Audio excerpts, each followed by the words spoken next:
If you go to the British Museum in London, you can visit the Egyptian galleries and see the famous mummies.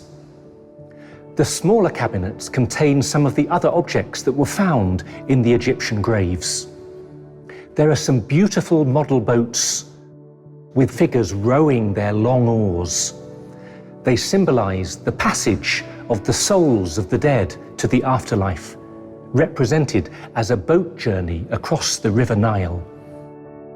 We don't know exactly how the Egyptians understood all this, but it's clear they believed in some kind of life after death.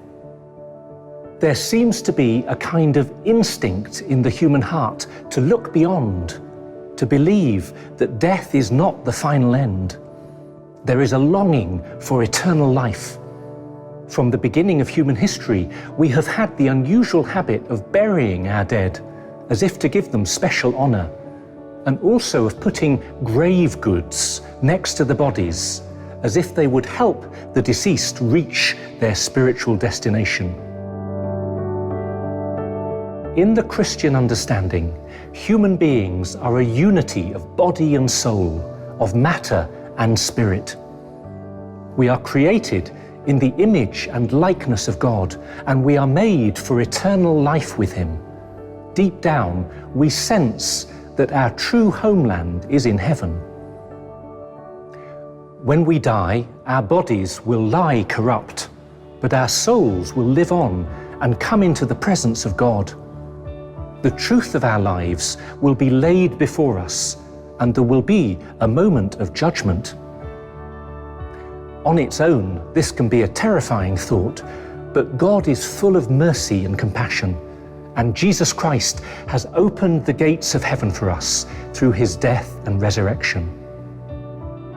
Christians believe that those who are close to Jesus through a living faith will be welcomed into heaven. Some of them, the saints, will go straight to heaven, but some of them will need to go through a spiritual purification before they enter heaven. We call this the experience of purgatory.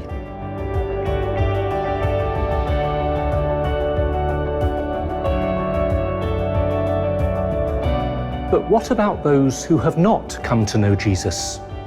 Well, Christians believe that Jesus reaches out to those who do not know Him, even in ways we cannot understand.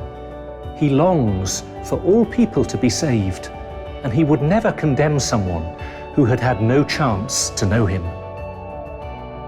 But we also know that it's possible to turn away from His love and mercy, and even to reject the salvation He offers. This is the tragedy of hell, to cut yourself off forever from the merciful love of God. At the end of time, at the second coming, Jesus Christ will come back to earth in glory and bring everything to its fulfillment. There will be a final judgment, a vindication of God's plans, a fulfillment of all His promises. The souls of the dead will be united with their resurrected bodies. Those who are saved will share in the glory of the resurrection.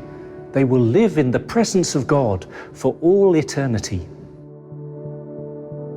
Probably the most famous painting of the Last Judgment is the one by Michelangelo above the altar in the Sistine Chapel in the Vatican. But in the churches of the Middle Ages, it was more common to have an image of the final judgment on the back wall above the main door. So it was the last thing you saw as you left the church. It reminded you of the seriousness of death, but also of the hope of heaven. That's the reason for this Christian teaching about death, not to frighten us, but to make us wake up and take things a bit more seriously. We know that death will come to us all, and that we will have to give an account of all that we have done. This gives us a sense of purpose and a motivation to use the time well. We should have a healthy FOMO, a healthy fear of missing out on heaven. This knowledge makes us want to prepare for our own death. If anything is unresolved in my life, I can try to put it right.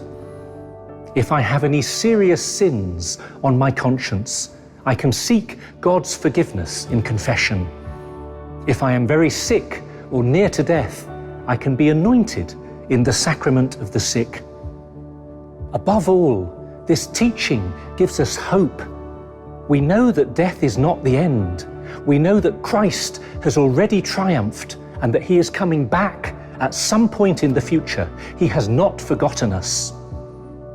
The hope of heaven helps us to live through the sufferings of this life and gives us a reason to stay close to Christ in faith and love.